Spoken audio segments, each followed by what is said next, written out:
сайн байцгаана уу? Чадварлаг багш хөтөлбөрийн хүрээнд хичээлийн хоцрогдлыг богино хугацаанд хэлбэр аргаар нөхөх зорилгоор Увс аймгийн ерөнхий боловсролын сургуулиудын Монгол хэл бичиг уран зохиолын багш нарын мэрэгжлийн хөгжлийн бүлэг шилдэг сургалтын технологи хөгжүүлэлтийг судлан хэрэгжүүлсэн арга туршилгаа нь та бүхэндээ хүргэж байна. Манай мэрэгжлийн хөгжлийн бүлэг маань 15 багшийн бүрэлдэхүүнтэйгээр 6 дугаар ангийн Монгол хэл уран зохиолын жишг хөтөлбөрийг чадвар, бие даалт, оншилгоо гэсэн 3 дэд бүлэг болж хамтран ажиллалаа. Улмаар энэхүү жишгээр манай аймгийн ерөнхий боловсролын сургуулиуд 7-оос 10 дугаар ангийн хоцрогдол нөхөх хөтөлбөрийг боловсруулан үр дүнтэй хэрэгжүүлж байна.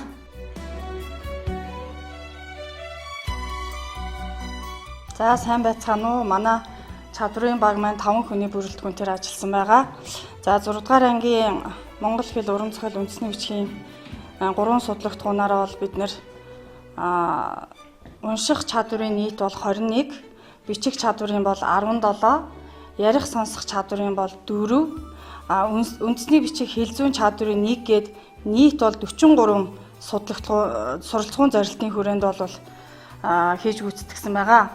За нэгдүгээрт бол бид нэр хичээл бүрийнхээ 3 судлагтгууныхаа шинэ хичээлийнхаа сэдвийн жагсаалтыг гаргасан байгаа. Нийт манай шинэ хичээлийн сэдэв болохоор монгол хэлний бол 31 сэдэв, уран зохиолын бол 32, үндэсний бичгийн бол 16 сэдэв бол гарсан байгаа. Эндээс бол бид нэр монгол хэл уран зохиолын хичээлийн хоорондын интеграцийг бол гаргасан байгаа. За 3 дугаарт нь бол хичээл хоорондын интеграц төдийгүй 5 дугаар ангийн суралцгуун зорилтыг судалж сэргээн сануулгах зорилгоор бол анги хоорондын интеграцийг гаргаж ажилласан байгаа. Хичээл хоорондын интеграц гэж юу хэлээд байгаа юм бэ гэхээр монгол хэлний 11 дэх сэдэв. Одоо сая би тэр доор монгол хэлний 32 сэдэв гаргасан байгаа. Тэрнээс 11 дэх сэдэв уран зохиолын энэ 22 дахь сэдэв бол хичээл хоорондын интеграц болж харагдаж байгаа. За яагаад тэгж байгаа юм бэ гэхээр энэ зүрх цагаан гэсэн энэ эхийг уншаад энэ эхээс жинхэнэ нэрийн утга бүтцийг л хүүхд бол таних хэвээр. За тэгээд энэний тэр сургалтын хэлбэрийг бодвол бид нэр бол танхимын буюу бие даалтаар гэж өгсөн байгаа. Тэгэхээр энэ яагаад танхим болж байгаа юм бэ гэхээр өөрөө шинэ хичээл учраас бол энэ бол танхимын сургалт. Танхимын хэлбэрийг бол сонгож авсан байгаа. За энэ одоо интеграцлсан энэ хичээлийн хүрээнд хүүхдүүд ямар одоо чадварыг тодорхойлох вэ гэхээр эхээс бол жинхэнэ нэрийг ялгах ёстой, жинхэнэ нэрийн бүтцийг бол таних ёстой гэсэн ийм хоёр чадварыг бол хүүхд эзэмшсэн байх ёстой. Тэгэхээр бид нар зүгээр бидний энэ өнөөдрийн чадварын багийн гол зорилт бол юу байсан бэ гэхээр богино хугацаанд одоо уран зохиолын хичээлийг монгол хэлний хичээл хоёрыг бол интеграцлснараа бол хүүхэд бол богино хугацаанд бол уран зохиолын бол монгол хэлнийхээ мэдлэгийг олж авна гэсэн байгаа. За хоёрдугаарт нь бид нар яагаад энэ монгол бичгийн хичээлийг интеграцлаг юм бэ гэхээр 6 дугаар ангид бол монгол бичгийн хичээлийг бол анханаас нь шинэ одоо орж эхэлж байгаа учраас заавалчгүй үсгийг бол багшийн тусламжтайгаар хүүхд бол таних хэвээр. Тийм учраас бол монгол хэл уран зохиолт бол энийг хооронд бол интеграц үүсээгөө гэж ингэж ойлгож болно. За сургалтын хэлбэрийн хувьд болохоор энэ танхим бие даалт гэдгийг бол яагаад танхим бие даалт гэж сонгосон болоо гэж бас зарим хүмүүс сонирхож яж магадгүй. Тэгэх юм бол ер нь танхимын сургалтын дараа бол бид нар бие даалтыг зоож өгсөн байгаа. Энэ ямар учиртай гэхээр ерөөсөө шинэ хичээлийн дараа танхимын шинэ хичээлийн дараа бол бие даалтыг бол хүүхдүүд бол өмнөх тэр танхимын хичээлдээсээ санаа аваад бол бие дааж хийх бол бүрэн боломжтой гэж үзсэн учраас энэ сургалтын хэлбэр бол танхим бие даалт гэдгээр сонгож авсан ийм учиртай юм аа.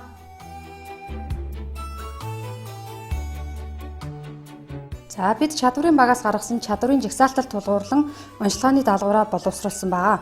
Онцлогооны даалгавраа боловсруулахдаа шалгалтын уламжлалт хэлбэрийг өөрчлөн сурагчдын нас сэтгүүн онцлогтод тохируулан сонирхолтой хэлбэрийн даалгавар дасгалуудыг боловсруулсан байгаа. Тухайлбал видео бичлэгийг үзэн цааш үргэлжлүүлэн бичих, үтсэн үсэг нөхцөл дөрүүдээр хөзрөн тоглоом эвлүүлэх, үгийн сүлжээ бүглэх гэх мэт даалгавруудыг боловсруулсан.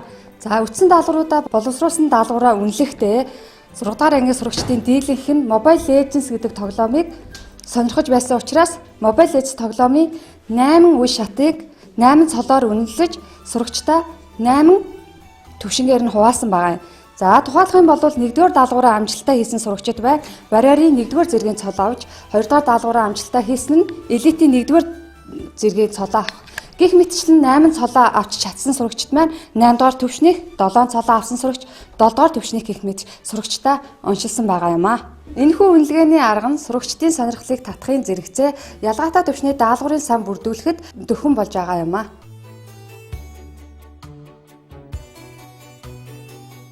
За биедан гүйцэтгэх дасгал даалгаврыг боловсруулсан баг маань 5 багшийн бүрэлдэхүүнтэй ажилласан байгаа. За манай баг болохоор ерөөсөө хүүхдийн ялгаатай байдалд үндэслэн онцлогын тулгуурлан даалгавраа хийж гүйцэтгсэн байгаа. За тэгэхээр багшийн гол үйл ажиллагаа гэдэг бол олон төрлийн ялгаатай байдалд бүхий суралцагчтай ажилтдаг онцлогтой байдаг. Тэгэхээр одоо энэ төвчний хүүхдүүдэд ямар даалгаврыг яаж ямар төвшөнд хийж гүйцэтгэх вэ гэдгийг олон талаас нь хүүхдийн нас сэтгэхгүй онцлог тохируулна бэлдсэн байгаамаа. За дэлхийн боловсролын өнөөгийн чих хандлага бие даасан хүн буюу нөгөө хэв таагааг чадвартай хүнийг төлөвшүүлэх тэгснээрээ хүүхдийн метакогнитив чадвар буюу харилцааны чадвартай иргэдийг бэлтгэх тийм зорилготой яваад байна л да. Тэгэхээр тэрний үднээс бид нар бие даан бүтээлчээр ажиллах цаашлаад креатив хүн болж төлөвшөгдөн энэ даалгаврууд маань бас нэлээд ач холбогдолтой болох болов гэдэг үднээс дараах даалгавруудыг боловсруулсан байгаа. Ингэхдээ монгол хэлний хичээлийн 4, уран зохиолын хичээлийн 9, за тэгээд уран зохиол монгол хэлний интеграц нь 5, нийт 18 даалгавар дээр бид нар ажилласан байгаамаа. За тэгээд аргын хувьд болохоор хүүхдүүдэд зурах, бичих, тоглох, зохиох, харьцуулах, тэгээд ярих, зохион байгуулах, удирдах, хамтран ажиллах за гэсэн ийм аргуудыг ашиглаж байгаа. Гэхдээ хүүхдүүд маань гэр бүлийн гишүүдтэйгээ хамтраад энэ даалгаврыг боловсруулна. Ингэсээр бас нөгөө харилцааны чадвар, тэгээд цаашлаад багаар ажиллах чадварт нь бас нөлөөлнө гэж үзэж боловсруулсан байгаамаа. За тэгээд жишээ нь ийм аргуудыг ашигласан байна л да. За зүйрсэн үгийн үг сонголтын шалтгааныг тайлбарлах, сэждүүлэх. За ингэснээр зохиолоос уран төрслийг ядган тайлбарлах чадварыг эзэмшин. Тэгээд аргын хувьд болохоор үгийн сүлжээ зохиох, тээх хүснэгтийн арга, сүйр холбох, тоглоомын арга зэрэг ингээд тоглоом наадгаагаар хүүхдүүдийг бас хөгжүүлэх ийм аргуудыг ашиглаж байгаа. Мөн Лакшмийн сойрхол зохиолыг ойлгож унших, тэгээд цаасан онгоцны үлгэр зохиолыг мэдэрч унших гэсэн энэ хичээлүүд дээр болохоор чадварын хувьд болохоор зохиолыг уншиж ойлгох чадварыг эзэмшүүлэх, тэгээд арга нь болохоор сорил боловсруулах, тэгээд зохиолын үйл явдлаар сурал зураг зурах. Энэ зохиолын үйл явдлаар сурал зураг зурснараа хүүхдүүд маань бас нэлээд сонирхолтой, тэгээд даалгаврыг гүйцэтгэхдээ их идэвхтэй оролцож байсныг бид нар туршиж үзсэн байгаа. За тэгээд ингээд жишээ нь 12 жилийн зургуудыг ингээд 12 жилийн одоо тэмээний 12 шинжийг дүрсүүдийг нааж эвлүүлэх ч юм уу, энэ бол 6 дахь ангийн хүүхдүүдийн хувьд яг нэг нас сэтгэхүйн онцлогтон тохирсон даалгаврууд болж өгч байгаа. За тэгээд бас хөзрийг бас ашиглаж болно.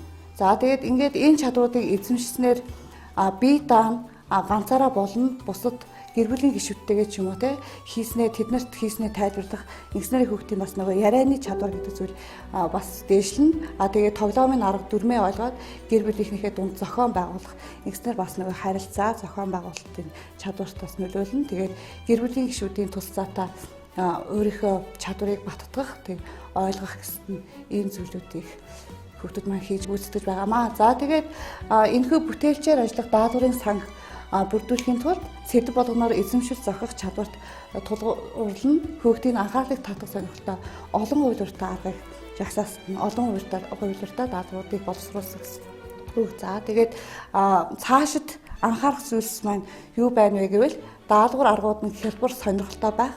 Тэгээд хэрэглэгдэхүүн орчин нөхцлөөс үл хамааран сонирхсан аргаар сонгох нөхцөлийг бүрдүүлэх. Тэгээд бүтээлчээр өөрөө шин мэдлэг олоход нь анхаарах, бие даан тоглоомын дүрм зохиоход багш бас чиглүүлж өгөх. Тэгээд бусдын дэмжлэггээр аргын зөвлөмжийг ойлгон хичээлээр эзэмшил зохих чадвараа эзэмших ингэснээр бас 21-р зууны иргэн төлөвшгöd бас нөлөө үзүүлнэ гэдэг үднээс бид нар энэ бие даах гүйцэтгэх даалгавруудыг боловсруулж ажилласан юм аа.